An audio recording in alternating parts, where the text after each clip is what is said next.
So apparently, a professional killer can be a very normal 70 years old gentleman who plays bridge, who has a lovely wife. Was that the starting point? It wasn't exactly the starting point, but I thought it was interesting. I think that so much of the time definitely we do this in London. I'm sure this is probably common everywhere.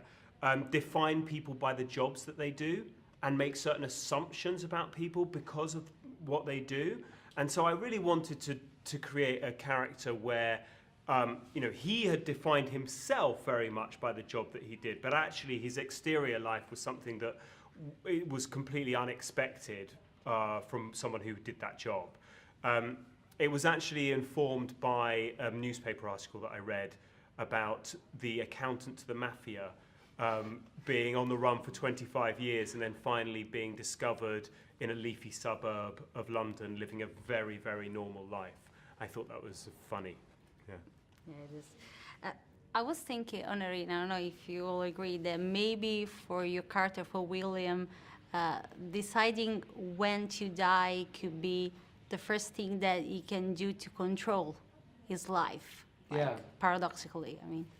It's a very good point, really. I'm not sure William was that kind of well thought through, really. I think that with William, if he could think that clearly, then he would have sorted out the situation. We wouldn't have had a movie. Yeah. I think with him, it's just erratic because he's just lost. I think he's struggling to find. I don't think he's looking for an answer. I think he's looking for a way out. If he was looking for an answer or some sort of control, then he'd be a very different individual. I think.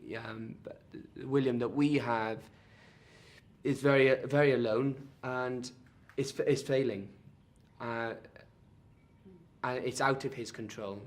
He's not even aware that the possibility of having some sort of control is within killing himself. Not that he is. Maybe subconsciously, yes, but not on the forefront. He's looking for a definite, which is the hitman, which is Leslie, Tom Wilkinson plays. That's the best definite he's been given. You have to remember, we've seen him try to electrocute himself, try to drink copious amounts of alcohol and take pills unsuccessfully, try to hang himself. These are all very definite situations that he's failed at.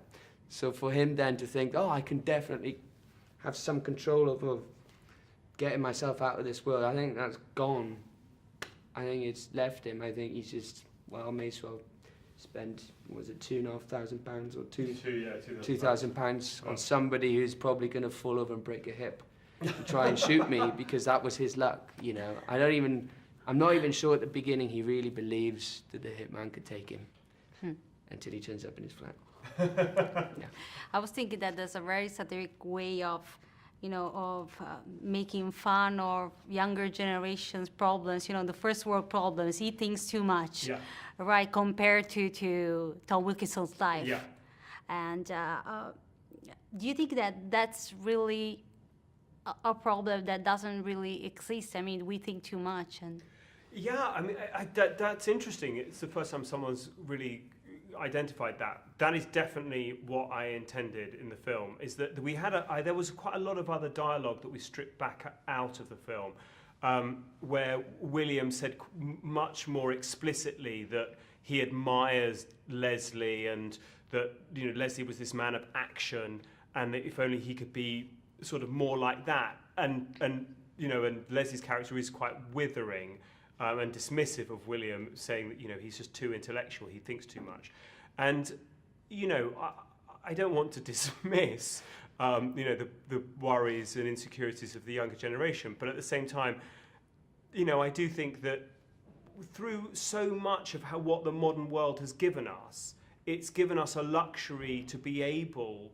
to think, and that's as much my I write movies. That's what I do. I sit and I think a lot of the time, and often those don't lead to particularly happy places, or at least at the start.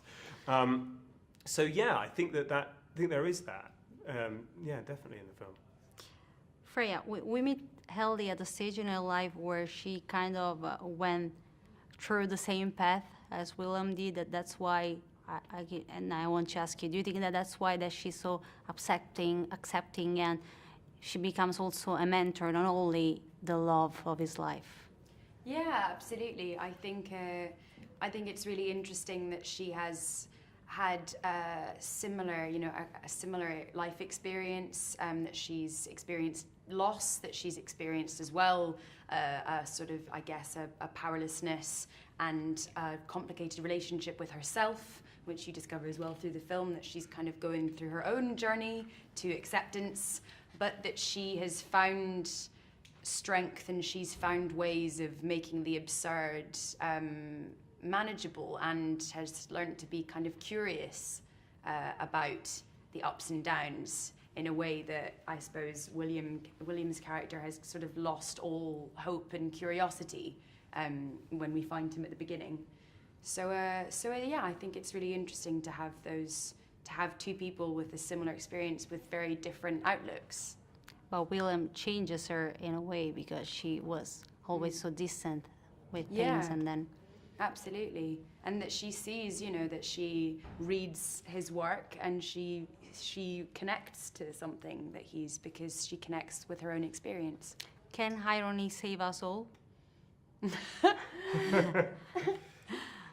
Yes. Looking at things with irony, I mean, even the bad things that happen through our lives. I think, I think that comedy is a matter of perspective.